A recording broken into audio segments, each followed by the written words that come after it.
Muy bien, ¿qué tal? ¿Cómo están? Caballeros, buenas noches. Otra vez estamos acá reunidos para poder desarrollar la segunda parte de aparato respiratorio.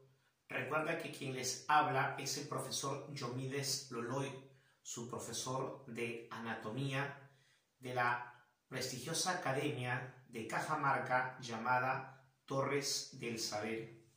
Entonces, les estaba diciendo de que estamos en el desarrollo de la parte número 2 del aparato respiratorio.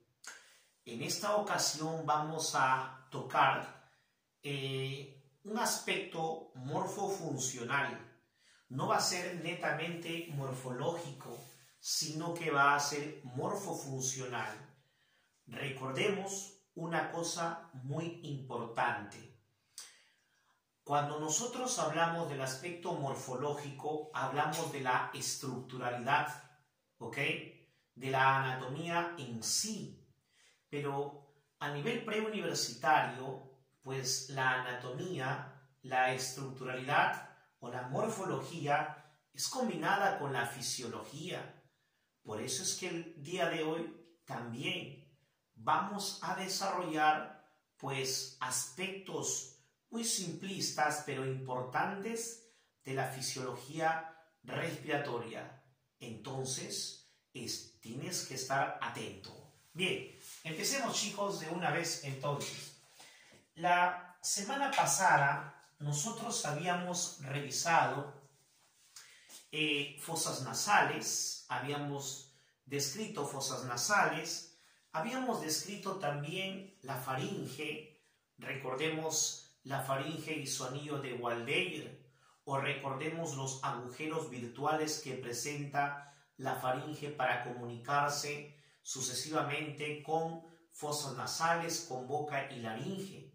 Y luego estudiamos la laringe y su componente importante denominado cartílago, ¿sí? Habíamos visto los nueve tipos de cartílagos que presentaba la laringe y también los repliegues mucosos que en ella se encuentran, denominadas cuerdas vocales o cuerdas orales. Recordemos además que habíamos visto cómo es que se encontraba inervado, cómo es que el músculo vocal jugaba un rol importante en la funcionalidad de una o de la otra cuerda vocal. Muy bien. Habíamos visto esos aspectos bastante trascendentales. El día de hoy completaremos con el estudio del bronquio, con el estudio del bronquiolo, con el estudio del alveolo, ¿ok? En la parte descriptiva o la parte morfológica. Y cuando empecemos ya con la fisiología, hablaremos nosotros de los aspectos más importantes de la respiración. Y recuerda que también tocaremos el órgano denominado pulmón y además el mecanismo básico de la ventilación pulmonar, ¿ok? Y luego hablaremos pues de las capacidades y de los volúmenes respiratorios, y seguramente también estarás atento para estudiar la curva de la disociación de la hemoglobina. Muy bien chicos, empecemos entonces con el estudio. Bien, lo primero que vamos a desarrollar nosotros es el estudio de los bronquios, como les estaba mencionando. A ver, recordemos que los bronquios se originan por la ramificación de la tráquea. Esta estructura que está por acá me representa a la tráquea. Esta estructura, profe, entonces nos está representando a la tráquea. Recuerda que la tráquea tiene un anillo final. Recuerda que tiene de 16 a 20 anillos cartilaginosos. Pero el último anillo traqueal al cual yo voy a sombrear en este momento, acá está, a este último anillo traqueal o cartílago traqueal, si quieres entenderla de esa manera, recordemos que se le conoce con el nombre de carina o también llamado el carinete. Recuerda entonces que se le conoce con el nombre de carina. Recuerda por favor que carina se encuentra a nivel o a la altura de la vértebra dorsal número 4. Por eso es que a la vértebra dorsal 4 algunos le denominan el carinete. Pero debes de recordar por favor que el cartílago carina se encuentra a la altura de la vértebra dorsal número 4. Ya está. Ahora, entonces, en este punto de la tráquea, que es su último anillo, se va a ramificar, originando dos vertientes o dos ramas. A estas ramas se le conoce con el nombre de bronquios. Pero recuerda que los bronquios pueden ser extrapulmonares o también pueden ser intrapulmonares.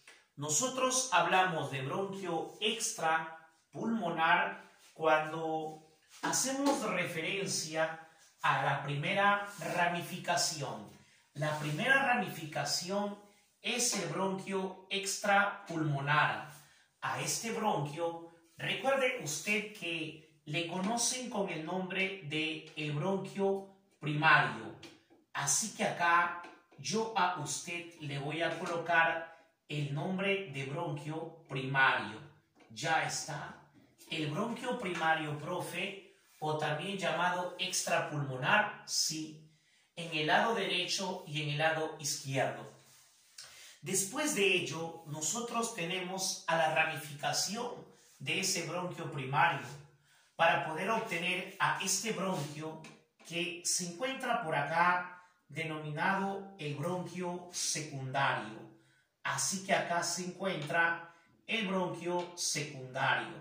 Profe, ¿y luego qué es lo que va a pasar con este bronquio secundario? El bronquio secundario se vuelve a ramificar. La ramificación del bronquio secundario se le conoce con el nombre de el bronquio segmentario o también llamado el bronquio terciario. Recuerda entonces que vamos a originar una rama que se le conoce con el nombre del bronquio segmentario. El bronquio segmentario se produce por la ramificación o la dicotomía del bronquio secundario. No te vayas a olvidar que a la capacidad que tiene el bronquio para poder originar nuevas ramas dividiéndose, a eso se le llama dicotomía. No te vayas a olvidar. Entonces, profe, tenemos nosotros al bronquio segmentario. Y luego, profesor, ¿qué bronquio viene? Luego ya no viene ningún bronquio. ¿Y cómo yo lo voy a identificar? Recuerda que los bronquios están segmentados. Acá está, mira cómo están segmentados. Esos segmentos implican que hay presencia de cartílago, ¿ok? Sin embargo, cuando el bronquio segmentario llega a sus porciones finales y se vuelve a ramificar, origina ramos que ya no están segmentados. Cuando ya no están segmentados, ya no le llamas bronquio, sino que le vas a llamar el bronquiolo. Profe, conclusión, los bronquiolos no presentan segmentos debido a que no presentan cartílagos. Así es, acá está segmentado porque hay cartílago desde la tráquea, el bronquio primario, el bronquio secundario o también llamado bronquio lobar, el bronquio segmentario o también llamado terciario. Ellos están segmentados, ¿por qué? Porque tienen presencia de cartílago. Pero luego en los bronquiolos ya no presentan cartílagos, por eso es que no los he segmentado. Ok, profe. Profe, pero ¿estamos nosotros en qué parte? En la parte del bronquio.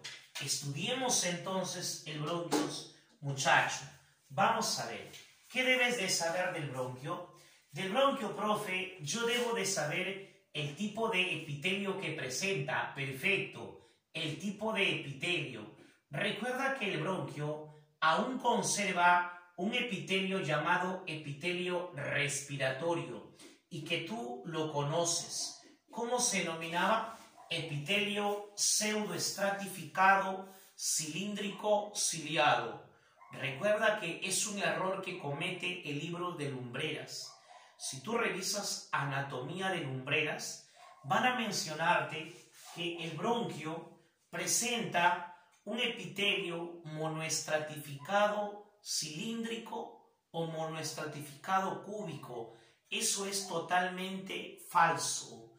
Recuerda que el bronquio aún conserva el epitelio respiratorio, o sea, el pseudoestratificado, que también está en la tráquea, que también está en la laringe y que también está a nivel de la nasofaringe y en la región respiratoria de las fosas nasales. Ok, profe, o sea que hay un epitelio respiratorio, correcto. Profe, una pregunta, ¿hay presencia de glándulas? Claro que sí.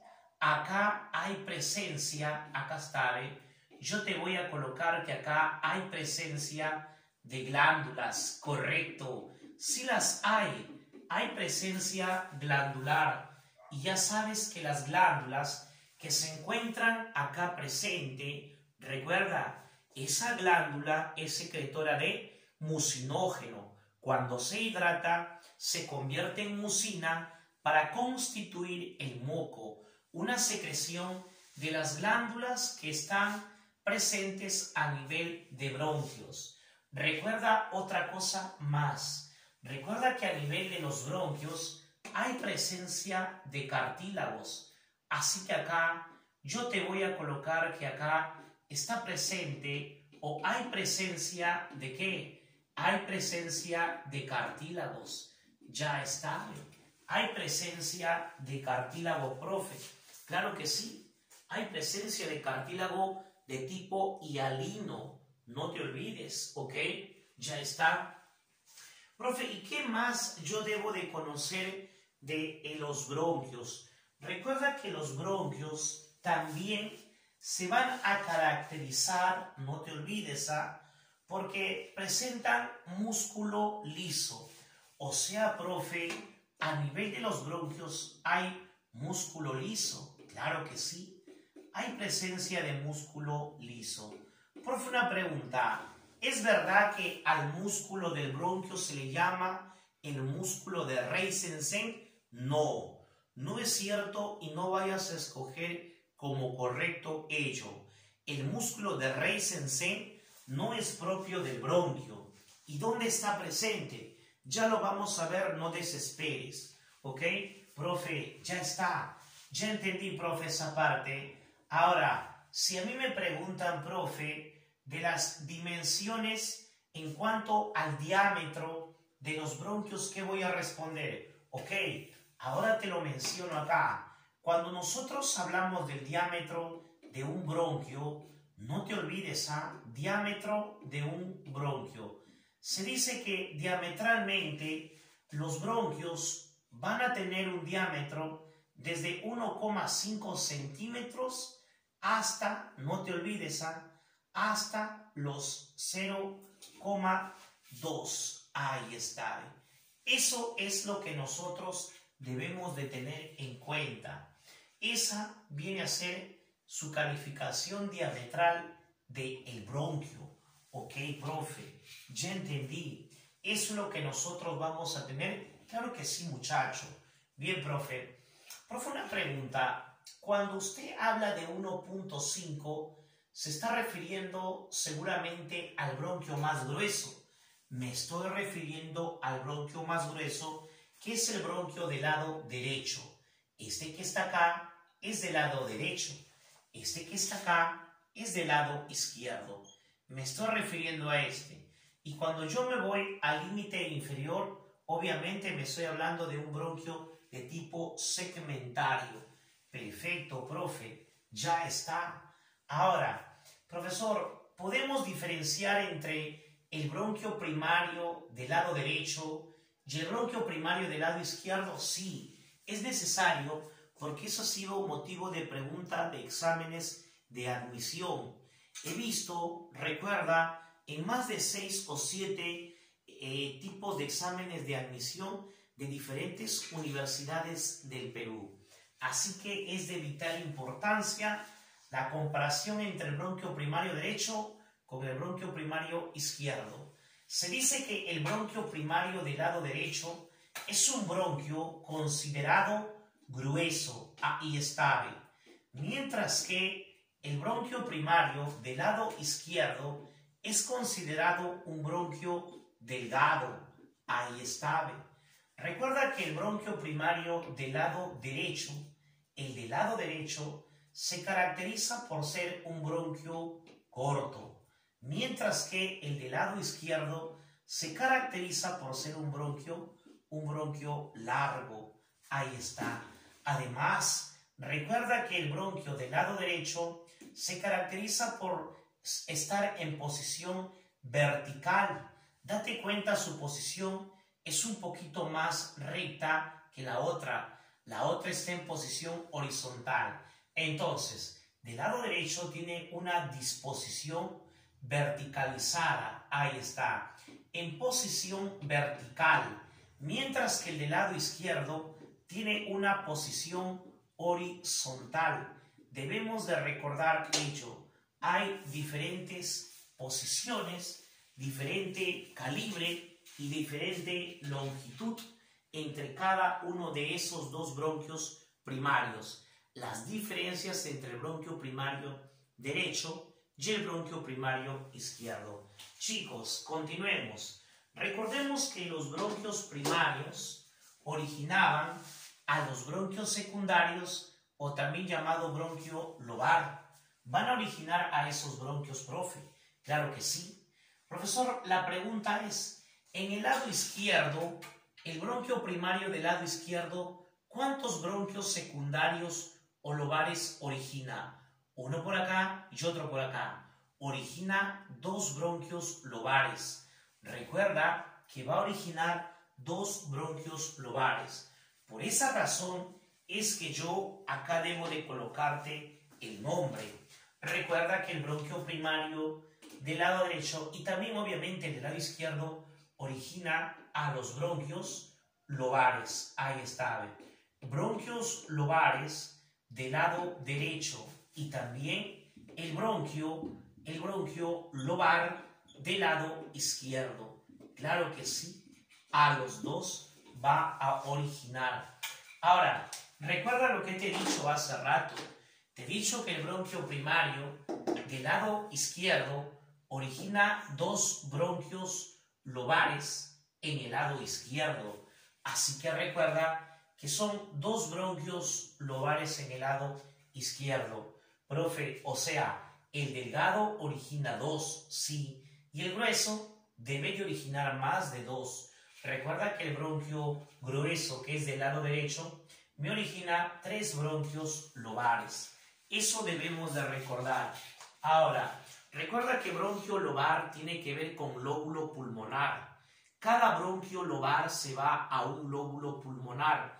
Si yo te digo que cada bronquio lobar se va a un lóbulo pulmonar y tú sabes que en el lado derecho hay tres bronquios lobares, significa que también en el pulmón derecho hay tres lóbulos. De nuevo, si yo sé que cada bronquio lobar se va a un lóbulo pulmonar y en el lado izquierdo hay dos bronquios lobares, por lo tanto tu pulmón izquierdo presenta dos lóbulos, porque a cada lóbulo le va un bronquio lobar y otro bronquio lobar. Ahí está. Muy bien, profe. ¿Y ahora qué es lo que va a pasar? Ahora, nosotros debemos de recordar que los bronquios lobares van a volver a dividirse. Y cuando los bronquios lobares se dividen, originan a un bronquio denominado el bronquio segmentario. Acá está. Originan a un bronquio llamado el bronquio segmentario, obviamente del lado derecho.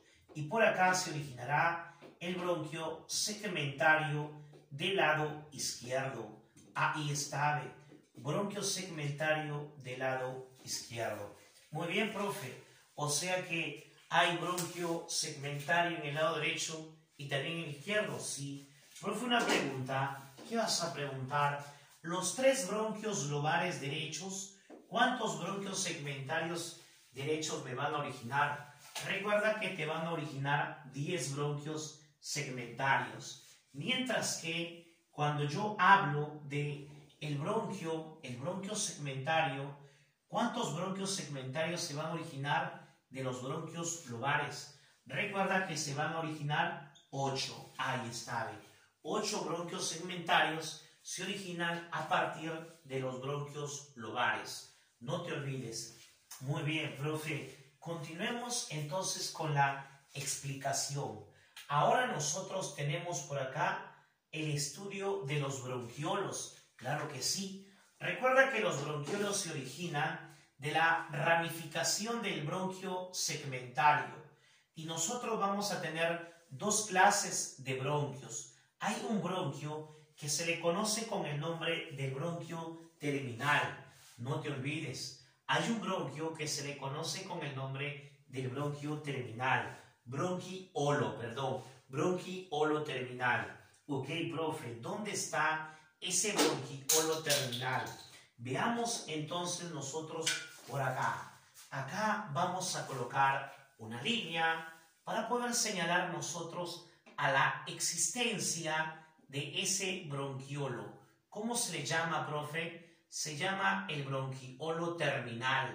No te olvides, profe, pero ¿por qué usted le llama bronquiolo terminal? Se le conoce con el nombre de bronquiolo terminal debido a que en ese punto van a terminar, pues no te olvides, una de las porciones de las vías conductoras. A ver, profe, ¿cómo dice? Estoy diciendo o intento comunicarte que se le conoce con el nombre de bronquiolo terminal porque ahí termina. ¿Quién va a terminar, profe, ahí? Acá va a terminar las porciones conductoras de las vías respiratorias. Ok, profe. O sea que acá va a terminar, sí. Acá, muchachos, debemos de recordar que va a terminar. Repítame, profesor, por favor, ¿qué es lo que va a terminar ahí? Acá termina, sí, fin. Yo digo que acá es el fin. ¿El fin de qué, profe? Es el fin de la porción conductora de las vías aéreas. Ahí está. Es el fin de la porción conductora. Profe, si acá termina la porción conductora, ¿acá quién empieza? Acá empieza la porción respiratoria de tus vías respiratorias. No te olvides. A ver, profe. Usted me está diciendo que en el bronquiolo terminal va a finiquitar la parte o la porción conductora de las vías respiratorias. Y acá mismo, por debajo de esa línea, va a empezar la porción respiratoria de las vías respiratorias. ¿Ok? No te vayas a olvidar. ¿Ok, profe? Ya entendí. Con el bronquiolo terminal se finiquita la porción conductora. Ahora viene todo esto, la porción respiratoria. Claro que sí. Ahora, escúchame lo que te voy a mencionar acá. Si es que yo hablo de la siguiente ramificación, digo que el bronquiolo terminal se ramifica. Cuando se ramifica, profe, el bronquiolo terminal, ¿qué es lo que va a originar? Recuerda que el bronquiolo terminal, cuando se ramifica, aquí está, ramificado el bronquiolo terminal, va a originar a un bronquiolo que se le conoce con el nombre del bronquiolo respiratorio. Ya sabemos que se llama bronquiolo respiratorio, obviamente porque ahí empieza la porción respiratoria, ¿sí o no? Claro que sí, profe. Profe, ¿y luego qué va a venir? Luego va a venir, no te olvides, una ramificación del bronquiolo respiratorio que se le conoce con el nombre del conducto alveolar. Por acá vamos a colocar conducto alveolar. Ya está. Ok, es el conducto alveolar. Profe, una pregunta. Cuando yo hablo de bronquiolo, cuando yo hablo de los bronquiolos, ¿a qué estoy haciendo referencia? Cuando tú hablas de un bronquiolo, recuerda que estás haciendo referencia ya a una porción tubular, pero que es microscópica, donde su epitelio ha cambiado, ya no es epitelio respiratorio. No te olvides, profe, ¿y qué epitelio vamos a encontrar? Tú acá vas a encontrar tejido epitelial, ahí está, ve, monoestratificado o también llamado simple, ¿ok? Tejido epitelial simple. ¿De qué tipo? Cilíndrico, ahí está, ve. Vas a encontrar epitelio cilíndrico, pero además este epitelio, recuerda que va a estar ciliado, ahí está, ve. Es un epitelio cilíndrico ciliado. En las primeras porciones, cuando nosotros avanzamos al bronquiolo respiratorio y luego al conducto alveolar, el epitelio ya no es cilíndrico. Recuerda, el epitelio se vuelve cúbico. No te olvides de lo que te estoy hablando. El epitelio también puede ser calificado como cúbico, cilíndrico y también cúbico. Cilíndrico en las porciones iniciales de los bronquiolos. En las porciones distales vamos a encontrar un epitelio cúbico.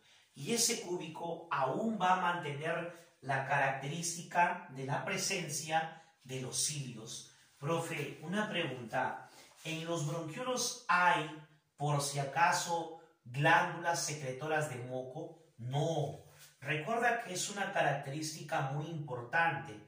Acá no hay presencia de glándulas. No hay glándulas, no te olvides. No hay presencia, profe, de glándulas, no. O sea que no hay secreción mucosa, no. Profe, una pregunta. Acá me hablan en el bronquio que hay presencia de cartílagos. Acá también hay presencia de ese cartílago, ¿no? Recuerda, por favor, alumno, que tampoco existe, no hay presencia de cartílagos, no te olvides. No hay presencia de cartílagos. Profe, un dato más, por favor. El músculo liso. ¿Tú recuerdas el músculo liso del bronquio? El bronquiolo también presenta músculo liso, pero el músculo que presenta se le conoce con el nombre de el músculo de Rey-Sensen. ¿Cómo, profe? Ahí te va. Se llama el músculo de Rey-Sensen. Ahí está. El músculo de Rey-Sensen, profe, está presente entonces a nivel del bronquiolo. No te vayas a olvidar. Profesor, entonces hay diferencias en cuanto a las características más importantes del bronquiolo. Claro que sí, debemos de recordar eso. Ahora, escúchame bien una cosa muy importante. Ya, esto debes de tener en cuenta. Hay segmentos, ¿sí?, en los bronquiolos donde hay una célula que se le conoce con el nombre de la célula clara. Recuerda que hay presencia de una célula que se le conoce con el nombre de la célula clara. Recuerda que la célula clara elabora una molécula que se llama el factor surfactante. Ah, profe, ¿el líquido surfactante? No, este se llama el factor surfactante. Quiero decirte que el factor surfactante, acá está, el factor surfactante es una proteína y ese factor surfactante evita de que, a pesar de que la luz o el calibre o el diámetro de un bronquiolo respiratorio y de un conducto alveolar sea muy fino, recordemos, a pesar de que es microscópico, este factor surfactante evita de que se colapse, evita que se cierre. Sin embargo, cuando nosotros estamos ante pacientes asmáticos, las células denominadas células claras, en estos pacientes, recordemos que el factor surfactante se deprime en cuanto a su nivel de secreción y por eso es que se le cierra los bronquiolos y el paciente pues va a tener una manifestación disneica, una manifestación traducida como una dificultad para poder inspirar y expirar, un mecanismo mermado del proceso ventilatorio. Muy bien, chicos. Ahora, profe, ¿qué más vamos a mencionar? Bueno, después de ello nosotros ya pasamos a este punto importante en donde tenemos que diferenciar a un bronquiolo terminal y un bronquiolo respiratorio. ¿Ok? Nosotros hemos visto de manera general a los bronquiolos, o sea, a este y a este. Pero ¿en qué se diferencia un bronquiolo terminal de un bronquiolo respiratorio? Ya, ahora te lo digo, ya, escúchame bien. Recuerda que el bronquiolo terminal se caracteriza por tener un epitelio cilíndrico. Ahí está. Posee un epitelio cilíndrico. Pero el bronquiolo respiratorio presenta un epitelio que va a ser denominado epitelio cúbico. Así que por acá voy a borrar, ya está, un epitelio cúbico. Profe, ¿eso nada más tiene como diferencia? No, hay más diferencias. ¿Y qué otra diferencia hay? Recuerda por favor que en el bronquiolo respiratorio vamos a tener la presencia de alvéolos pulmonares. ¿Qué, profe? ¿Qué está diciendo? Espérate un momento, solamente quiero que me escuches. A nivel del bronquiolo respiratorio se van a encontrar presencia de alvéolos, pero en el bronquiolo terminal no hay presencia de alvéolos. Profe, pero ¿los alvéolos no son estas bolitas? Sí. ¿Y cómo es posible? Es posible. Recuerda que las paredes del bronquiolo respiratorio presentan unos segmentos dilatados que van a estar constituidas por células alveolares. Más aún, los conductos alveolares presentan segmentos donde su pared está dilatada gracias a la presencia de células alveolares. ¿Dónde hay presencia de alvéolos? En el bronquiolo respiratorio. Alvéolos en el bronquiolo respiratorio. En cambio, en el bronquiolo terminal no hay presencia de ellos. Recuerda entonces que a nivel de los alvéolos se da el mecanismo básico de la respiración.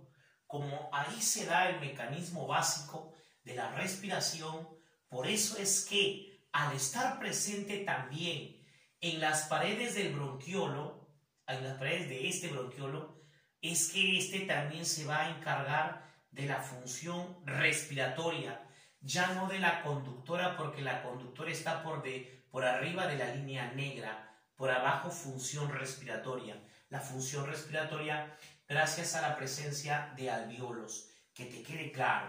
Muy bien, profe. Bueno, como estamos en virtual, ya sabemos que retrocedes y escuchas de nuevo la explicación. No es como en presencial que teníamos a veces que repetir 2 o 3 veces. Bien, chicos. Ahora, no te olvides, por favor, de que luego del conducto alveolar viene la presencia del saco alveolar, ¿sí? Y recuerda que el saco alveolar está formado por los alvéolos. Acá nosotros tenemos un alvéolo, por acá hay otro alvéolo, por acá hay otro alvéolo. Acá está la presencia de los alvéolos. Recordemos ello. No te olvides, por favor, que los alvéolos se pueden comunicar. Acá, por ejemplo, este alvéolo con este alvéolo se comunican, mira, hay unos agujeros importantísimos. Unos agujeros, profe, claro, acá está, mira ese agujero. Por ese agujero, los alvéolos se pueden comunicar. Profe, ¿cómo se llaman esos agujeros? Se le conoce con el nombre de los poros de Kohn. O sea que, profe, gracias a los poros de Kohn, 2 alvéolos consecutivos se pueden comunicar. Exactamente, 2 alvéolos se comunican mediante el poro de Kohn. Ok, profe. Profe, ¿qué más me va a decir? Mira lo que te voy a decir y atento, por favor. Yo voy a coger, no te olvides, voy a coger al bronquiolo terminal, pero voy a coger su porción final. Ya, profe, acá está la porción final del bronquiolo terminal. Sí, voy a coger la porción final del bronquíolo terminal. ¿Observaste? ¿Ya? Ahora, y voy a agarrar todo lo que está por abajo. Ahí está. Listo. Profe, o sea, usted me está diciendo que va a coger al bronquíolo, a la parte final del bronquíolo terminal, sí. Y luego todo lo que está por abajo. Todo lo que está por abajo. O sea, profe, va a coger al bronquíolo respiratorio, a los conductos alveolares, al saco alveolar con los alvéolos, sí. Y todo eso, profe, ¿para qué? Para decirte que lo que hemos encerrado acá se le conoce con el nombre de lobulillo pulmonar. Esto que te he encerrado, ahí está, lo que he encerrado ahí, se le conoce con qué nombre, profe? Se le conoce con el nombre de el lobulillo pulmonar. Así ve, se le conoce con el nombre de lobulillo pulmonar. Profe, una pregunta. ¿Y el lobulillo pulmonar solamente está formado por bronquíolo terminal, por bronquíolo respiratorio, por conducto alveolar y por saco alveolar y los alvéolos? No. También hay la presencia de vasos sanguíneos, como arterias y también venas. Recuerda que también está formado por vasos linfáticos y por último está formado por nervios. A todo ello se le conoce con el nombre de lobulillo pulmonar, la unidad anatómica y fisiológica de los pulmones. Si te preguntan cuál es la unidad anatómica y fisiológica del pulmón, se llama lobulillo. Los lobulillos cuando se unen forman un segmento. Los segmentos cuando se unen forman un lóbulo y los lóbulos cuando se juntan forman al pulmón. Al revés, un pulmón ¿de qué está formado? De lóbulos. ¿Los lóbulos de qué están formados? De segmentos. ¿Los segmentos de qué están formados? De lobulillos pulmonares, la unidad anatómica y fisiológica del pulmón. Perfecto, ahí está, constituyente del parénquima pulmonar. Debes de recordar a ello de esa manera. Profe, ¿qué más vamos a estudiar? Bueno, estábamos hablando de los alvéolos, ¿ok? Profe, o sea que por acá usted va a tocar el estudio de los alvéolos. Sí, pues, debemos de reconocer al alvéolo. Profe, ¿qué debo de saber yo del alvéolo? Debes de saber que el alvéolo inicialmente presenta dos clases de células y una proyección celular. Profe, pero en el libro de Lumbreras dicen que hay 3 células. Recuerda lo que te estoy diciendo yo, ¿ok? Que me baso en la literatura de Ross para poder emitir mis juicios a nivel cognitivo. Le estoy diciendo que a nivel del alvéolo pulmonar solamente hay 2 clases de células. No te olvides, ¿ah? Hay una célula, sí, una célula denominada célula aplanada. Acá está, la célula más larga. Date cuenta, la más larga de todas, se le conoce con el nombre de el neumocito de tipo 1. Así que acá te voy a colocar el neumocito 1. Perfecto. Recuerda, por favor, que los neumocitos se unen mediante unas uniones que se le conoce con el nombre de células ocludens. Profe, ¿y qué más hay? Hay unas células altas, como las que están acá. Estas células altas, recuerda que se le conoce con el nombre de neumocito número 2. Ahí está, se le conoce con el nombre del neumocito número 2. Profe, pero a mí me han dicho que hay otra célula. No hay. Sí, profe, lo que hay es una proyección de células. No, que sí, profe, claro, muchacho. ¿Qué has aprendido? Tú has aprendido seguramente que hay un macrófago alveolar. Claro, profe, hay un macrófago alveolar. Bueno, el macrófago alveolar, no todo su cuerpo se encuentra acá, solamente una proyección de ella. Profe, ¿cómo así? No entiendo. Observa bien lo que te voy a decir. El macrófago alveolar es una célula que se encuentra por acá de esta forma. Ahí está. Esto para mí es el macrófago alveolar. Pero el macrófago alveolar agarra y rompe por acá y rompe por acá, por así decirlo, no es que lo va a romper de verdad. Ahí está. Y una vez que encuentra un agujero permeable, pues se proyecta el macrófago alveolar. Ahí está. De esa manera, mira cómo se ha proyectado el macrófago alveolar. Sí, pero su núcleo se encuentra afuera del alveolo, no se encuentra adentro. Recuerda entonces que a esa proyección de célula se le conoce con el nombre del macrófago alveolar. Otros no le llaman macrófago alveolar, otros le conocen con el nombre de la célula de polvo. Ahí está, ¿ok? Lo que sabe es un montón. Así es, la célula de polvo. Perfecto. Ahora, profe, ¿y alguna función para cada una de ellas? Claro que sí.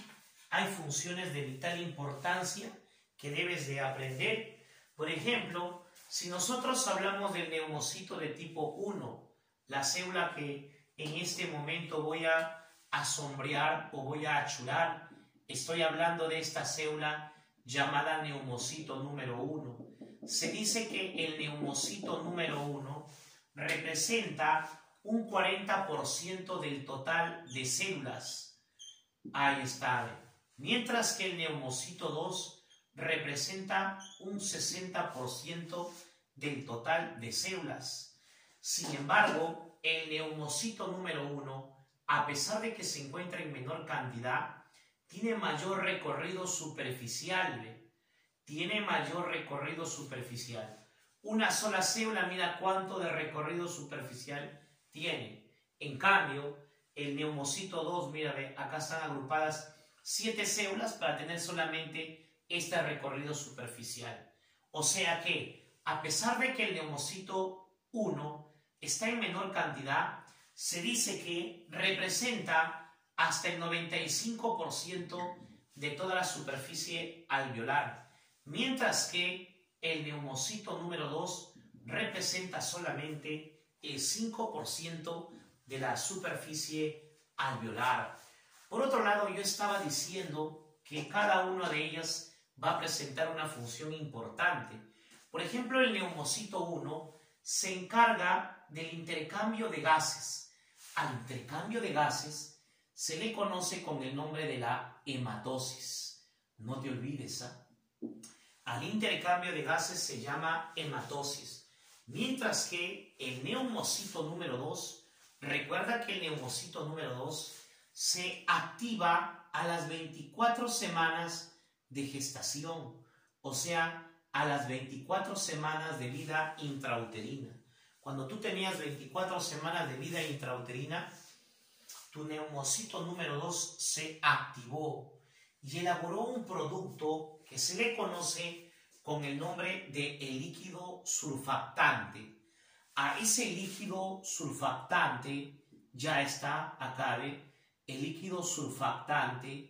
No te olvides que ese líquido surfactante también se le conoce con el nombre de la dipalmitoil fosfatidilcolina, o también llamada la dipalmitoil lecitina.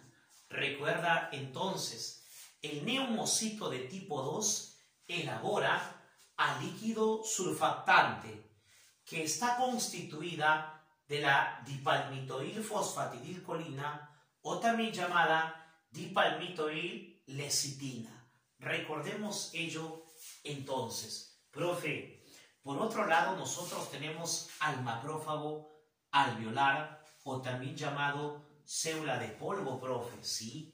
Que no es estrictamente una célula del alveolo, pero se proyecta hacia el alveolo. Claro que sí, se proyecta hacia el alveolo. ¿Su función, profe, cuál es? Su función obviamente es la defensa. Debido a que es un fagocito, se encarga de fagocitar o de comer a microorganismos o a cuerpos extraños que llegan al nivel del alveolo pulmonar. Recordemos ello entonces. Muy bien, profe, ¿y qué más vamos a mencionar nosotros? La regla, acá está. Bueno, después de haber estudiado nosotros ya el constituyente alveolar, debemos de adentrarnos un poquito ya en la fisiología respiratoria. Pero para que tú sepas dónde se lleva a cabo la fisiología respiratoria inicialmente, tienes que conocer la membrana alveolo-capilar. La membrana alveolo-capilar es todo aquello que te voy a señalar y luego te lo voy a señalizar. Recuerda que la membrana alveolo-capilar está formada desde acá hasta acá. Todo eso es membrana alveolo-capilar. Profe, o sea que es desde este rojo hasta este verde. Sí, hasta ahí. Profe, pero ¿por qué no lo cierra el negro? ¿Por qué no lo pone ahí? Ah, no lo voy a cerrar aún.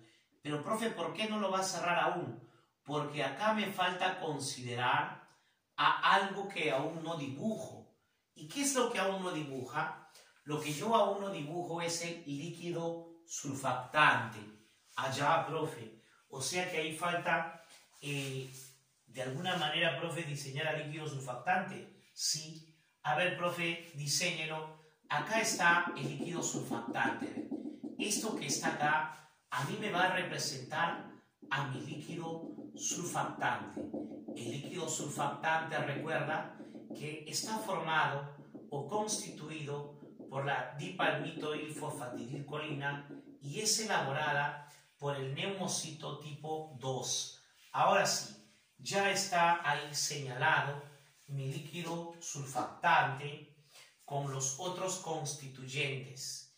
Y ahora ya puedo decir que he señalado a la membrana alveolo-capilar. Todo ese grueso que está ahí se le llama membrana alveolo-capilar. Ahí está. A todo ese grueso se le llama membrana alveolo-capilar. Si te preguntaran en examen de admisión cuántos componentes tiene la membrana alveolo-capilar, decimos que el primer componente es el líquido que está acá, denominado, ya sabe usted, el líquido surfactante. Claro que sí, se le conoce con el nombre de líquido surfactante. Profe, ¿y ese líquido surfactante es importante? Sí, el líquido surfactante es de vital importancia. ¿Por qué?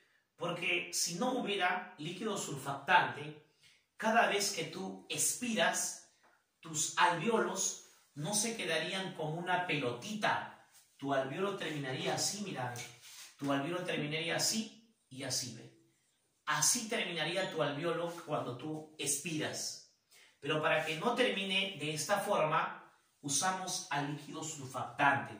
Profe, ¿cómo se llama esta pose? Esta pose que está acá se le conoce con el nombre de alvéolo colapsado. Y acá, profe, lo que está aquí se llama alvéolo insuflado. O sea, profe, me está diciendo que el líquido surfactante es importante para evitar el colapso de los alvéolos. Correcto. Es de vital importancia para evitar, es de vital importancia, para evitar el colapso alveolar. Ok, profe. Profe, ¿qué más vamos a tener? Vamos a tener también a la estructura verde. Ya sabe que la estructura verde forma parte del epitelio del alveolo. Así que yo te voy a colocar acá epitelio alveolar. Ahí está, ¿ve? ¿Cómo se llama? Epitelio. ¿Epitelio qué? Epitelio alveolar. ¿Ya está? ¿Ya lo tienes ahí? Profe, ¿y qué más falta? Falta ahora lo de color azul. El azul que está acá, mira, ve. Ahí está. Y el azul que está acá. Son dos azules. El primer azul, profe, ¿qué cosa es? Es una membrana basal. ¿Y cómo se le llama? Se le conoce con el nombre de membrana, la membrana alveolar. O sea que la membrana basal de los alveolos, claro que sí. Por eso se llama membrana basal alveolar. Y la otra membrana, profe, ¿cómo se le llama? La otra membrana se le conoce con el nombre de la membrana endotelial. Profe, ¿y por qué se le llama membrana endotelial? Se llama membrana endotelial porque es la membrana basal del endotelio, pues. ¿Y dónde está el endotelio? El de rojo. El de rojo se llama endotelio. Ya está. Todo esto se le conoce en conjunto con el nombre de la membrana alveolo-capilar. Obviamente, cuando yo digo endotelio, es la pared del capilar que está acá. O sea, profe, el de rojito es un capilar. Claro, el de color rojo es un capilar. Allá, profe, esto que está acá, entonces, ¿es un capilar? Sí, es un capilar. Y su membrana, su pared, se le conoce con el nombre del endotelio. Perfecto, profe. Profe, una pregunta. ¿Qué vas a preguntar? Ahora, ¿qué vamos a hacer? Ahora vamos a hablar de la respiración. ¿Qué cosa es la respiración? La respiración, recuerda, que hace referencia al intercambio. ¿Al intercambio de qué con quién? Al intercambio de oxígeno por CO2. Al intercambio de oxígeno con CO2, a eso se le conoce, chicos, con el nombre de respiración. No te olvides, la respiración es el intercambio del oxígeno con el CO2. Ya está. Fenomenal, profe. Ahora, profe, una pregunta. ¿Y cuántas clases de respiración hay? 2. Ah, ya sé, profe. Inspiración y expiración. No. Inspiración y expiración no es respiración. ¿Qué, profe? Pero cuando me dicen respira, yo inspiro y expiro. Estás mal, pues. Recuerda que la inspiración y la expiración es un mecanismo de difusión en donde se intercambia el oxígeno con el CO2 y se divide en dos debido a los lugares donde se da ese intercambio. Y ahora mismo vamos a estudiarlo. Recuerda, por favor, acá yo tengo a mi alveolo. Perfecto, profe. Ahí está su alveolo. Así es. Ahora, escúchame bien lo que te voy a decir, muchacho. Este es el epitelio alveolar y este es el capilar alveolar que te había mencionado. Recuerda que el capilar alveolar elabora una enzima llamada la ECA, ¿ok? La ECA es una enzima elaborada en los capilares alveolares. ¿Ok, profe? Profe, explíqueme por favor el mecanismo. Ya está. Recuerda por favor que mediante el proceso inspiratorio y expiratorio llega a nivel de los pulmones el aire. Obvio, profe, eso todo el mundo lo sabe. Claro que sí, sé que lo sabes. Y con el aire llega el oxígeno y también llega el CO2. Ya está. Llega el oxígeno y el CO2. Recuerda que la fracción inorgánica del oxígeno es del 21%. No te vayas a olvidar que se aplica la ley de Dalton para los gases que constituyen el aire. ¿Qué dice la ley de Dalton? Que la presión total del aire es la sumatoria de las presiones parciales de los gases que constituyen a la mezcla llamada aire. Esa viene a ser la primera ley de Dalton. Ok, profe, facilito. Claro que sí. Ahora, recuerda que el aire que viene por acá con la presión que llega, recuerda por favor que te va a generar, no te olvides, te va a generar una cierta presión de oxígeno. La presión de oxígeno con la que llega al alveolo es de 105 milímetros de mercurio, mientras que la presión de CO2 que llega a nivel del alveolo es de apenas 40 milímetros de mercurio. Ahí está. Esas son las presiones con las que van a llegar tanto el oxígeno como el CO2 a nivel de los alveolos. Por debajo del alveolo nosotros tenemos al capilar. Recuerda que los capilares poseen dos extremos. No te olvides, los capilares poseen dos extremos. Acá se encuentra un extremo. A este extremo yo le voy a llamar el extremo arterial. Ya está. Sí, el capilar posee un extremo arterial. A su vez, el capilar posee por el otro lado ¿Otro extremo? Claro que sí. ¿Y cómo se llama este extremo? Este extremo se le conoce con el nombre del extremo venoso. Ahí está. Son dos extremos, ¿ah? El extremo venoso y el extremo arterial. Muy bien. Ahora, profe, ¿para qué me sirve eso? Para que tú sepas por dónde ingresa la sangre y por dónde va a salir. Ya sé, profe, seguramente que ingresa por el extremo venoso. No. Recuerda que ingresa por el extremo arterial. ¿La sangre ingresa, profe, por el extremo arterial? Sí, señor, por acá ingresa. Por acá está ingresando así la sangre. Ahí está. Oye, ¿sabes qué? Tengo que decirte una cosa importante. La sangre que ingresa por el extremo arterial, y acá permíteme borrar, sí. La sangre que ingresa por el extremo arterial, recuerda que lleva una presión de oxígeno de 40 milímetros de mercurio y una presión de CO2 de 45 milímetros de mercurio. Y esa sangre le entrega al capilar. O sea que, profe, el capilar va a tener una presión de oxígeno de 40, sí, y una presión de CO2 de 45. Claro que sí, eso es lo que va a tener. Y se ponen a hacer fuercita el oxígeno del capilar y el oxígeno del alveolo, y el CO2 del alveolo y el CO2 del capilar. Y como tú sabrás, porque puedes observar que la presión es mayor o es más fuerte el oxígeno del alveolo que el oxígeno del capilar. Y por eso es que el oxígeno del alveolo le agarra y dice, yo soy más grande, yo te empujo así, ahí está, ya te empujé, le dice. Y acá, a su vez, es al contrario. Él le dice, yo tengo una presión menor, tú tienes una presión mayor, ahora tú por favor empújame. Así, ahí está, una empujadita. ¿Qué significa? Que se van a intercambiar. El oxígeno va a ingresar y el CO2 va a salir. No te olvides. Profe, o sea que el oxígeno entra y entra. Sí. ¿Y hasta cuándo entra? Entra hasta que se transforma ya no en 40, ahora va a ser 105. Oh, profe, ¿ha aumentado? Claro que sí. Y una vez que aumenta, profe, ¿qué va a pasar con el CO2? El CO2 sale 1, sale 2, sale 3, sale hasta que se queda con 40 milímetros de mercurio de presión.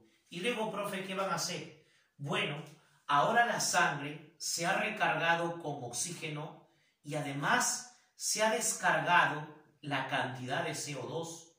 Y estas dos características de sangre van a venir por acá, porque la sangre estaba viniendo en este sentido, mira, la sangre estaba viniendo en este sentido, así que la sangre ahora va a venir por acá y va a salir ¿por dónde? Por el extremo venoso y va a ir a la vena pulmonar. Profe, una pregunta que vas a preguntar, y luego ¿qué es lo que va a pasar? Y luego pues tengo que decir que la sangre con estas características, no con estas, porque estas características han recibido y han salido. Han recibido oxígeno y ha salido CO2. Con estas características que están acá, van a pasar a la vena.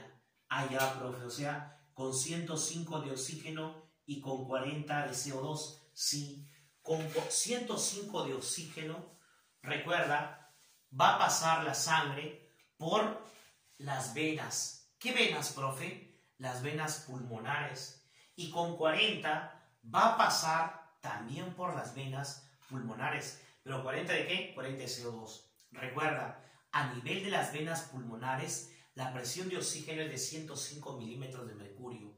Y en esas mismas venas pulmonares, la presión del CO2 es de 40 milímetros de mercurio. Profe, luego las venas pulmonares, ¿dónde llegan? Obviamente van a llegar a la aurícula izquierda. Y de la aurícula izquierda del corazón va a pasar al ventrículo izquierdo. Y luego del ventrículo izquierdo va a salir la arteria aorta. Y ya sabe usted que la arteria aorta lo distribuye por todo el cuerpo. Y acá se encuentra una rama de la arteria aorta, ¿sí? Esa rama de la arteria aorta recibe esta sangre, no te olvides, La rama de la arteria aorta recibe una presión ¿de qué? De oxígeno. ¿De cuánto? Una presión de oxígeno de 105, ¿ya? Y recibe además una presión ¿de qué? De CO2. ¿Una presión de CO2 de cuánto? Una presión de CO2 de 40. Así es. Eso es lo que va a recibir. Y luego, esa rama de la arteria aorta se convierte en arteriola y luego de arteriola se convierte en capilar. ¿Ok? Y ese capilar está acá. ¿Ve? O sea que el capilar, profe, va a recibir esto, ¿sí? ¿Qué va a recibir? Va a recibir, profe, va a recibir de oxígeno, profe, va a recibir 105 milímetros de mercurio. Pero también va a recibir, profe, CO2, ¿sí? ¿Y cuánto de CO2? Profe, de CO2 va a recibir 40. Ya. ¿Y qué va a pasar? Mire, profe, resulta que este capilar que está acá, este capilar está junto a células, profe. ¿Así? Sí. Profe, ¿y usted sabía que las células presentan mitocondria? No, recién me entero, no sabía nada. Profe, una pregunta. ¿Usted sabe para qué le sirve a las células los mitocondrias? Fácil. Gracias a los mitocondrias, ahora lo borro, se va a formar CO2, ¿ok? Y se va a consumir oxígeno. O sea que los mitocondrias que he borrado consumen oxígeno y liberan o producen CO2, ¿sí?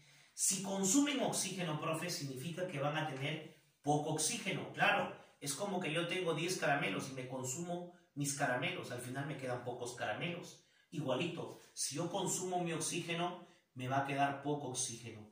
Profe, ¿sabe cuánto de oxígeno van a tener? 40. Profe, ¿y de CO2? De CO2 acá se produce, por eso que vas a tener bastante. ¿Cuánto es bastante? 45 milímetros de mercurio. ¿Y qué va a pasar, profe? Fácil. El capilar le dice, ahora yo tengo mayor presión que tu célula, así que yo te voy a empujar. El oxígeno de la sangre del capilar pasa a la célula y a su vez el CO2 de las células va a pasar al capilar, o sea, se intercambia. Claro que sí. Entonces, profe, nosotros tenemos dos niveles de intercambio. El intercambio entre el alveolo y el capilar y el intercambio entre el capilar y la célula. ¿Cómo se llaman a esos procesos? Al primero se le conoce con el nombre de la respiración externa. Esta es la respiración externa. Mientras que este intercambio se le conoce con el nombre de la respiración interna. Recuerda entonces, muchacho, que la respiración externa es el intercambio entre oxígeno con CO2, pero entre el capilar o entre el alveolo y el capilar. Mientras que la respiración interna es el intercambio de oxígeno con CO2 entre el capilar y las células. Debemos de recordar eso entonces. Muy bien, tenemos que continuar entonces ahora, chicos, seguimos con el estudio, pero recordemos que ahora vamos a tener que mover un poquito la cámara. Vamos a mover un poquito la cámara, de paso de que me voy fijando de que todo esté correcto. Muy bien, vamos entonces a mover un poco la cámara, chicos. Mil disculpas, pero en este momento ustedes pueden ir visualizando, ahí está, vayan visualizando todo el contenido que nosotros tenemos ahí en la pizarra. Muy bien, estamos moviendo la cámara para poder continuar con nuestra explicación. Ahí está, un poco más, ya lo tenemos ahí. Perfecto, ahora ustedes tienen, profe, ahí la siguiente parte en donde podemos observar nosotros a los pulmones. Muy bien, ahí nosotros tenemos, profesor, a los pulmones. Recordemos que los pulmones, en primer lugar, son calificados como órganos elásticos. Eso es lo que vamos a colocar inicialmente. Se trata de órganos elásticos. Ahí está. Son órganos elásticos. Recuerda que estos órganos elásticos se caracterizan por presentar tres caras.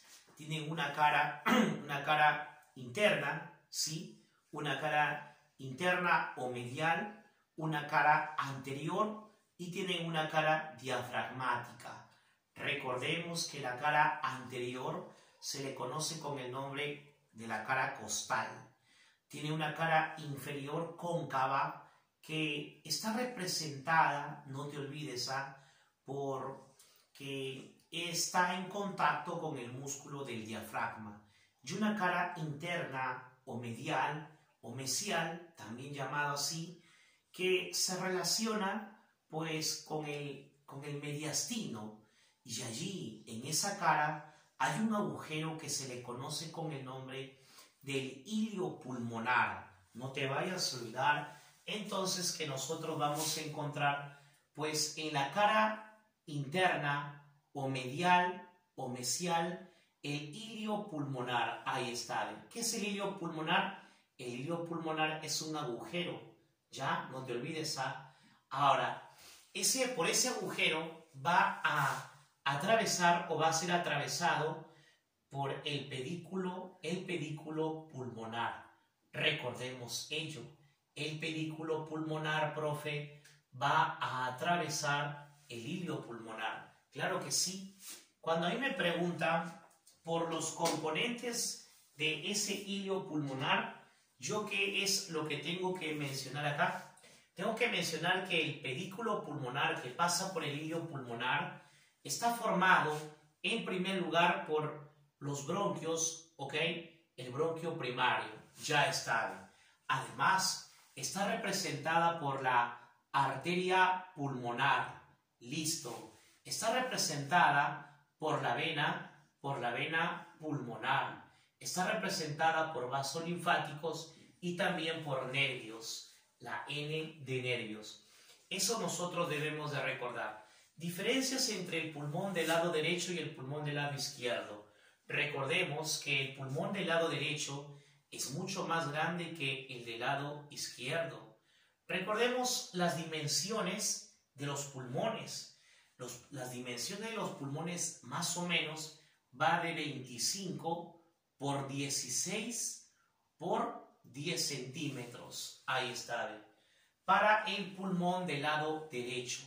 Pero si yo hablo del pulmón del lado izquierdo, su dimensión es de 25 por 16 por 7 centímetros aproximadamente. Este es para el pulmón del lado izquierdo. Sus dimensiones. Profe, significa que este es más grande, pues. Se dice que la masa del pulmón derecho es de 600 gramos, mientras que el del lado izquierdo es de 500 gramos. Recordemos que el pulmón derecho está formado por 3 lóbulos, mientras que el pulmón izquierdo está formado solamente por 2 lóbulos. Recordemos que el pulmón derecho presenta 10 segmentos pulmonares, mientras que el pulmón izquierdo presenta 8 segmentos pulmonares. Ahí está. Profe, además recordemos una característica común. Recordemos que ambos pulmones están rodeados o están cubiertos, ahí está, están cubiertos por una membrana que se le conoce con el nombre de la pleura. Están cubiertos por una membrana que se llama pleura. Recuerda que la pleura tiene 2 hojas, una hoja externa, una hoja interna. La hoja interna se denomina la hoja visceral y está en contacto directo con el pulmón, mientras que la hoja parietal está por fuera, y entre las 2 hojas hay un líquido que se le conoce con el nombre de líquido pleural. El líquido pleural, recuerda que tiene un volumen de 10 a 15 mililitros. En ese líquido, el líquido está presente entonces entre las 2 hojas de la pleura, en un espacio que se llama el espacio pleural. Recuerda que el espacio pleural tiene una presión negativa. La presión negativa hace de que el pulmón se mantenga insuflado también. Si es que entrara aire o un líquido adicional a nivel de ese espacio pleural, la presión pasa de ser negativa a ser positiva. Y cuando se da ese cambio, el pulmón empieza a colapsar. Es como si le empezaras a aplastar con tus manos, ¿verdad? Pero si yo genero una presión negativa, en vez de aplastarlo, lo expando. Recordemos ello. ¿Ya? Bien, bien. Profe, ahora sí. Vamos a lo que es ventilación. La ventilación es distinto a respiración. Nosotros equivocamos, decimos que respiración lo confundimos con ventilación. ¿Qué cosa es ventilación? Ventilación es inspiración, inspiración con expiración. Inspirar y expirar. A eso se le conoce con el nombre de ventilación. ¿Ok?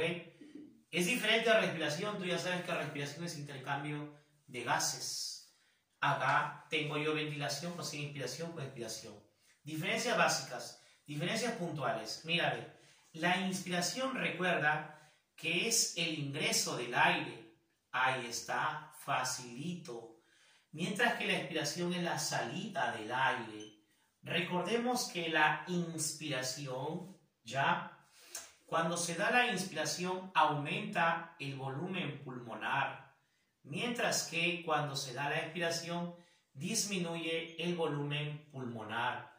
Recordemos que en la inspiración tiene un tiempo que dura aproximadamente 2 segundos, mientras que la expiración dura 3 segundos. O sea que la expiración dura más porque es más lenta, no te olvides.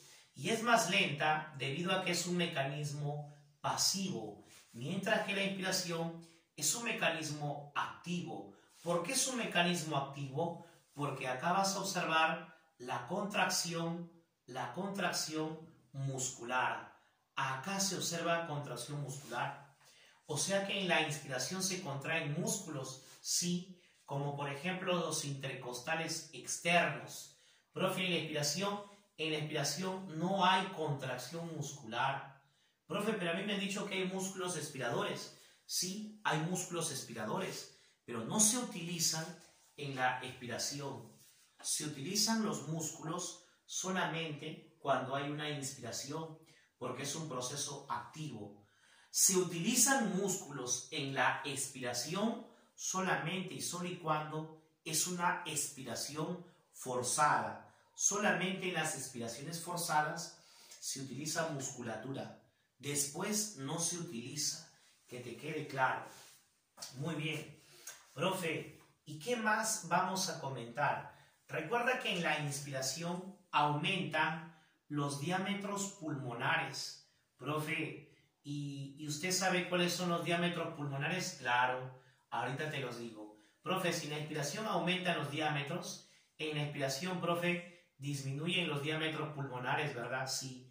Profe, dígame cuáles son los diámetros pulmonares. Son 3. El diámetro supero-inferior, el diámetro antero-posterior y el diámetro transverso.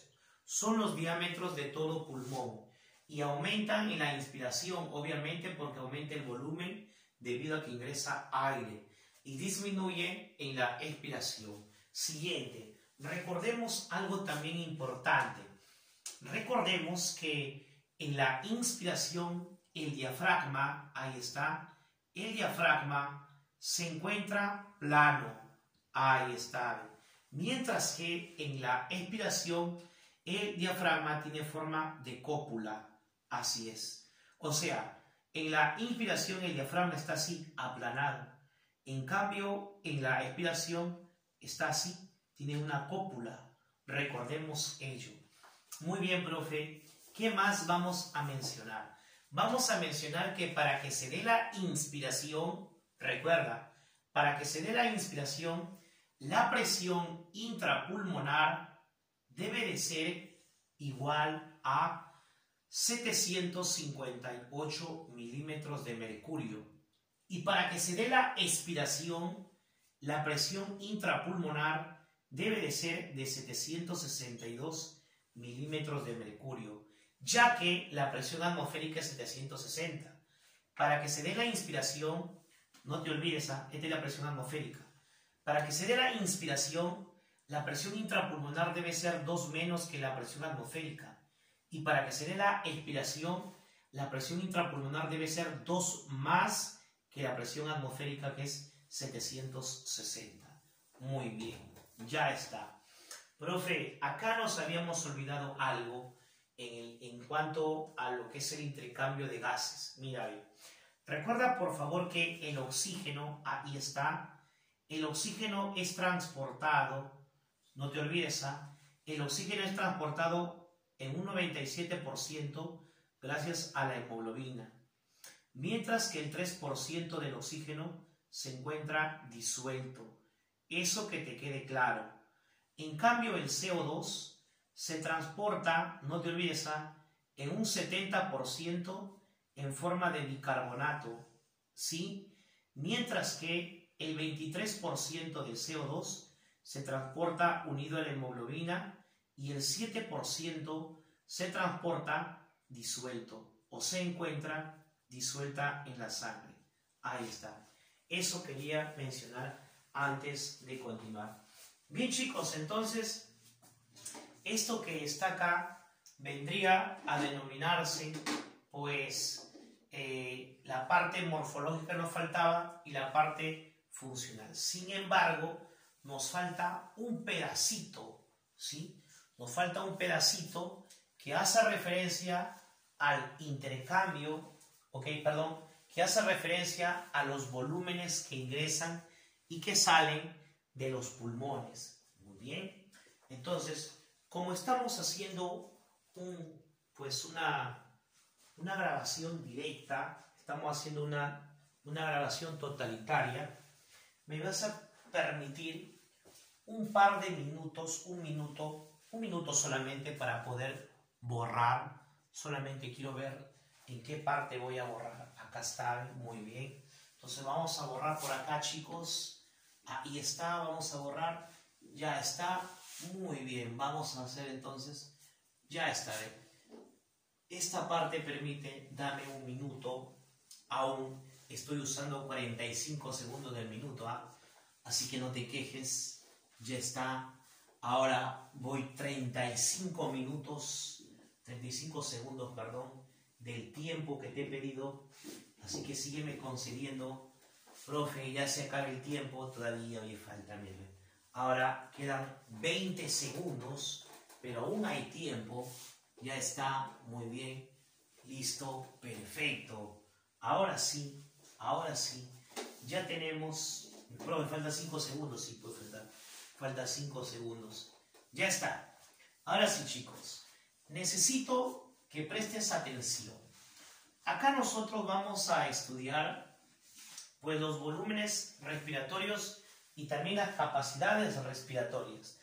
Necesitamos entonces, profe, poner mucha atención. Claro, necesitas poner mucha atención en esta parte. Ahí está. Listo. Ahora sí. A ver, profe, ¿de qué trata los volúmenes y las capacidades? Bueno, ustedes saben por cuenta propia, ustedes saben por cuenta propia, chicos, ahí te va, que nosotros vamos a tener una cierta frecuencia respiratoria. Claro que sí. Nosotros sabemos que tenemos una cierta frecuencia respiratoria. Muy bien. Entonces, necesitamos estudiar ello, pues.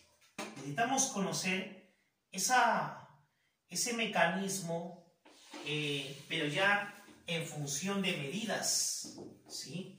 En función de medidas. Para eso yo he trazado por acá mi plano cartesiano, un plano que lo conoces bastante bien, tú que tiras un montón de geometría. Ahí está, perfecto, muy bien, profe. Y ahora, bueno, vamos a ver lo siguiente. Voy a trazar por acá unas líneas importantes para que usted pueda tener referencia. Ya está, listo, ahí está, muy bien. Y acá también vamos a trazar una línea por arriba. Ya está. Muy bien, listo. Ahora, escúchame bien. Cuando el ser humano empieza a respirar por primera vez cuando nace, cuando nosotros nacemos, no empezamos a respirar desde cero. Recuerda que empezamos a respirar desde este punto. Mil disculpas por el sonido. Entonces, empezamos nosotros a respirar, decía, desde este punto, ¿ya? No empezamos a respirar desde cero, desde acá, ¿no? Cuando nuestros pulmones tienen cero de aire, no funciona. Empieza a subir 10, 20, 40, 100, 200, 800, 1000. No funciona. ¿Cuándo funciona? Desde acá. ¿Cuánto es? 2300. Desde acá funciona, empieza a funcionar. ¿Y qué pasa, profe, cuando llegamos a 2300? Cuando llegamos a 2300, empezamos. Inspiramos hasta ahí. Y luego expiramos. Inspiramos y expiramos. Y luego y así estamos. Inspirando y expirando. Hasta que llega un momento, disculpa, se cayó la reglita. Llega un momento que nosotros podemos jugar con nuestra ventilación. Inspiramos y después de haber hecho una inspiración no forzada, ¿ok? Vamos a inspirar todo lo que podemos. Todo lo que podemos. Inspiramos ¿hasta dónde? Hasta aquí. Todo lo que podemos. Hasta ahí podemos. Y ya no podemos más. Y como ya no podemos más, volvemos a eliminar todo el aire que hemos inspirado. Hasta otra vez llegar hasta 2300. Y otra vez inspiramos, expiramos. Inspiramos y expiramos. Y después de que he hecho una expiración tranquila, una expiración pasiva, no forzada, ahí terminé mi expiración. Ahora voy a expirar todo lo que puedo. Todo lo que puedo expiro. Expiro, expiro, expiro. Hasta ahí nada más puedo. ¿Ok? Y luego otra vez recupero el aire y sigo con los movimientos normales. ¿Ok? Veamos entonces. Primero debemos de reconocer este rango que está acá. Este rango, profe, donde uno inspira y expira, inspira y expira de manera pasiva, este rango. Empezamos ¿en dónde? En 2300. ¿Terminamos en dónde? Terminamos en 2800. Ahí está, ¿ve? Ah, fácil, profe. Profe, ¿cómo se llama eso? A eso se le conoce con el nombre del volumen corriente. No te olvides, ¿eh? A esto se le conoce ¿con qué nombre, profe? A esto se le conoce con el nombre del volumen corriente. Ahí está. El VC, volumen corriente. ¿Cuánto vale el volumen corriente? Resta 2800 menos 2300, 500. El volumen corriente es de 500. Que nos quede claro. Profe, ya. Ahora, yo quiero saber cuánto puedo inspirar de más. Lo que has inspirado de más, ¿no? Sí, o sea, esto. Claro, profe, eso que está ahí. Ya, mira, lo que tú has inspirado acá además se llama volumen de reserva inspiratoria. ¿Cuánto vale el volumen de reserva inspiratoria, profe? Bueno, cuando nosotros hablamos de inspirar de más, empezamos en 2800 y terminamos en 5800. Ah, fácil, profe. El volumen de reserva inspiratoria es 5800 menos 2800, o sea, 3000. Claro que sí. Profe, ¿qué más tenemos? Bueno, nosotros, así como hay un volumen de reserva inspiratoria, hacia abajo, ¿quién se encuentra? Ah, fácil, profe. Abajo se encuentra el volumen de reserva expiratoria. Ahí está, mire, profe. Si el de arriba es volumen de reserva inspiratoria, este es volumen de reserva expiratoria. ¿Y cuánto vale, profe? Recuerda que empezó acá en este punto, ¿ok? Empezamos a botar aire hasta llegar acá, a este punto. Ya, profe, ¿pero cuánto es ese punto? Este punto que está acá es 1200. Profe, fácil. 2300 menos 1200 es 1100. El volumen de reserva expiratorio es 1100, profe. Profe, ¿lo que queda cómo se llama? Ah, ya. Lo que queda, recuerda que se llama volumen residual. ¿Cómo se llama, profe? Se llama volumen residual, VR, volumen residual. ¿Cuánto es el volumen residual? De 0 a 1200. 1200 menos 0, 1200. El volumen residual es 1200, profe.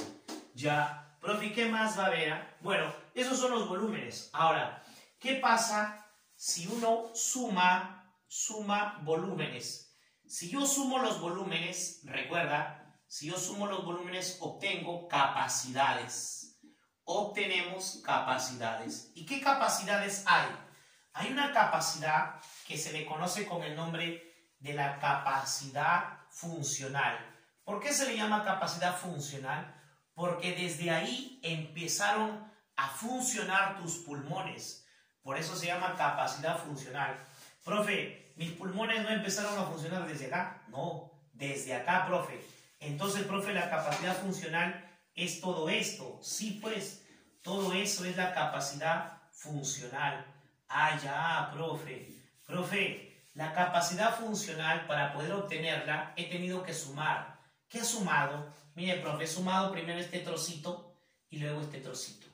El trocito de abajo se llama volumen de reserva, más el de arriba se llama volumen de reserva expiratorio. Así que si yo sumo, profe, el volumen de reserva expiratorio más el volumen residual me da la capacidad funcional. Sumemos, profe, 1200 más 1100 es 2300. Así es, alumno. Profe, ¿y qué más hay? Hay otra capacidad que se le conoce con el nombre de la capacidad vital. ¿Qué es la capacidad vital? Es aquella que te indica que estás vivo. ¿Y cuál es lo que me indica que está vivo? Desde acá hasta arriba. O sea, profe, desde este punto hacia arriba. Sí, todo esto se llama, ¿cómo, profe? Se llama capacidad vital. Recuerda que para obtener la capacidad vital has sumado tres partes.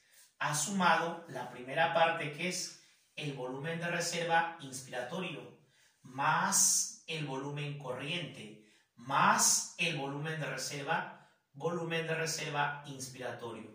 O sea, has sumado 3000 más 500 más 1100. 3000 más 500, 3500 más 1100, 4600. Es el valor de la capacidad vital. Profe, ¿hay una capacidad en donde me mide solamente inspiraciones? Claro. Tú inspiras cuando te vas de acá hasta acá, ¿sí o no?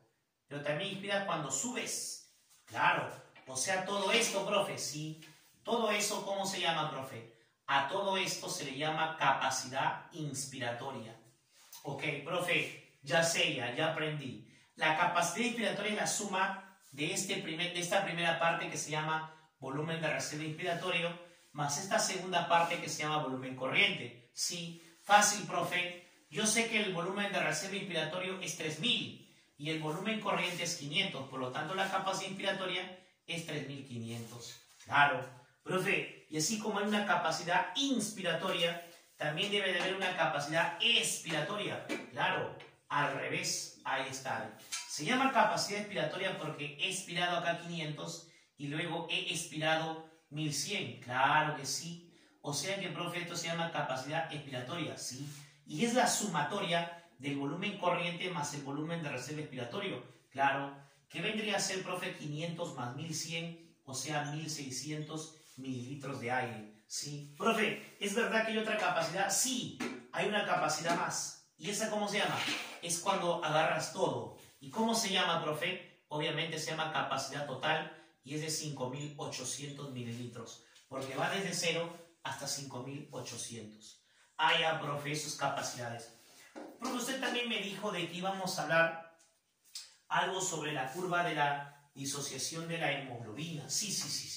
Por acá lo vamos a hacer rapidito, mira, ve, facilito para que no tengas problemas, ¿ya? Mira, escúchame bien lo que te voy a decir. Acá nosotros vamos a hablar de la curva de la disociación de la hemoglobina, que es una curva sigmoidea, de esta forma. ¿Es una curva sigmoidea, profe? Claro, es una curva sigmoidea. Allá, profe. Profe, ¿y qué es lo que mide eso? Lo que mide, no te olvides, mide la presión de oxígeno. Lo relaciona la presión de oxígeno con la saturación de la hemoglobina. Allá, profe, eso es lo que mide. Profe, ¿qué cosa es la saturación de la hemoglobina? La saturación de la hemoglobina es la cantidad de oxígeno unida a la hemoglobina. Y se dice que mientras más grande la presión, más oxígeno está unido a la hemoglobina. A ver, demuestre, profe. Mira, yo te demuestro. Escúchame bien, ¿ah? Así, mira, por acá va a hacer así. Ahí está bien. Ahora, escúchame, ¿ah? Yo te voy a demostrar que mientras mayor es la presión, hay mayor unión de hemoglobina a oxígeno. Vamos a hacer el trazo. A ver, profe. Mira, ve. Acá nosotros tenemos una presión muy grande. Claro, profe. Porque este es el punto cero. Acá está 0, 1, 2, 3, 4, 5, 6, 70, 40, 50, 70, 80, 90, 90, 100. Acá está, ahora tenemos, profe, 100. ¿100 cuánto va a poner? 100 nomás te voy a poner ahí, ¿ya? Y ahora ya encontré este punto. Una vez que encuentro ese punto, ahora saco la horizontal por acá, ¿ve? Y mira, ve, ¿cuánto de saturación tengo? La saturación se mide en porcentaje. Imagínate que acá sea, no sé, se me ocurre ponerte 98%. Ahí está. ¿Qué significa? Que el 98% de las hemoglobinas están unidas a oxígeno. ¿Ok? Ahora, escúchame bien, ¿ah? Pero, ¿qué pasaría si la saturación se pone por acá? Aquí, mira, observa. Ahí, ya está, ahí nomás. Ya está. La presión obviamente ya no es de 100, ¿sí o no? No, pues, la presión ya no es 100. Imaginemos que ahora la presión es de, se me ocurre decirte 60 milímetros de mercurio. Ahora te cuenta, mira, ve, mira cuánto ahora es la saturación. Ha bajado, profe. Sí, ha bajado, pero quiero que te des cuenta, date cuenta por favor que ha bajado poco, mira, ve. Ha bajado poco, imagínate que ella es 90. Ha bajado, pero ha bajado poco, ve. O sea que a grandes disminuciones de presiones ocurren pequeñas disminuciones en la saturación. Te repito, a grandes disminuciones de presiones hay poca disminución de saturación. Y eso es importante cuando nosotros hablamos de los pacientes que viven en la sierra. Los pacientes que viven en la sierra pues tienen hay una disminución en la cantidad del oxígeno en la atmósfera, pero a pesar de ello no mueren, no les pasa nada, ninguna alteración funcional por lo menos. ¿Debido a qué? Debido a que hay una escasa disminución de la saturación de la hemoglobina. ¿Comprendes? Ahora, si es que la presión de oxígeno está por debajo de 60, ahí sí se fregó todo. ¿Por qué? Mira, observa. Imagínate por favor que yo por acá digo que una persona está en un ambiente donde, mira, ve, donde la presión de oxígeno ahora, imagínate que es de 30, ya está. Mira cuánto es ahora su saturación. ¿Ve? Date cuenta que ahora ha bajado la presión y ha bajado también acá en la misma proporción, inclusive ha bajado un poco más. O sea que el punto de corte, profe, ¿cuál es? 60. Hasta antes de 60, grandes variaciones de presión me originan pequeña disminución en la saturación.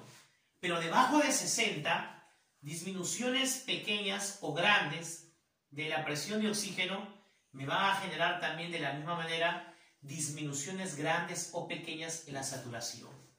Así que debajo de 60 ya hay que tener mucho cuidado.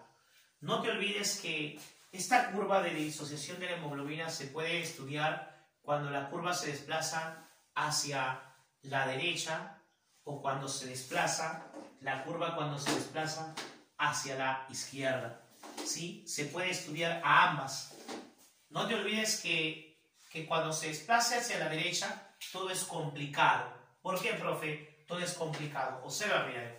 Si se desplaza hacia la derecha y yo te pongo, imagínate que te pongo 105, ¿ve? Ahí 105, ¿ve? Y mira con cuánto vas a estar saturando, ¿ve? Vas a estar saturando por acá con 70, ¿ve? O sea que no nos conviene que se desplace hacia la derecha. ¿Cuándo se desplaza hacia la derecha la curva? La curva se desplaza hacia la derecha cuando hay fiebre, no te olvides. Cuando hay fiebre, cuando estamos haciendo una acidosis. En el caso de los pacientes diabéticos, cuando se complican. O cuando hay un aumento del diacilglicerol. Cuando hay un aumento del diacilglicerol. ¿Y cuando se desplaza hacia la izquierda? Mira, cuando se desplaza hacia la izquierda, mira lo que ha pasado. Yo con una presión de 50, por acá imagínate que es 50, ahí está, con una presión de 50, muchachos. Mírame cuánto está saturando, 98 más arriba, 104 por ahí, ahí está. O sea que tengo una muy grande saturación cuando tengo una baja presión. Eso ocurre cuando la curva se desplaza hacia la izquierda. Cuando la curva se desplazó hacia la izquierda. ¿Cuándo se desplaza hacia la izquierda? Fácil, cuando tenemos una hipotermia, cuando nuestra temperatura disminuye, cuando estamos en una alcalosis, ¿ok? O cuando disminuye el diacilglicerol. Ok, chicos, eso ha sido todo por el día de hoy. Cuídense bastante. Ahora a la práctica. Vamos entonces a la práctica, muchachos. Cuídense bastante. Ha sido un gusto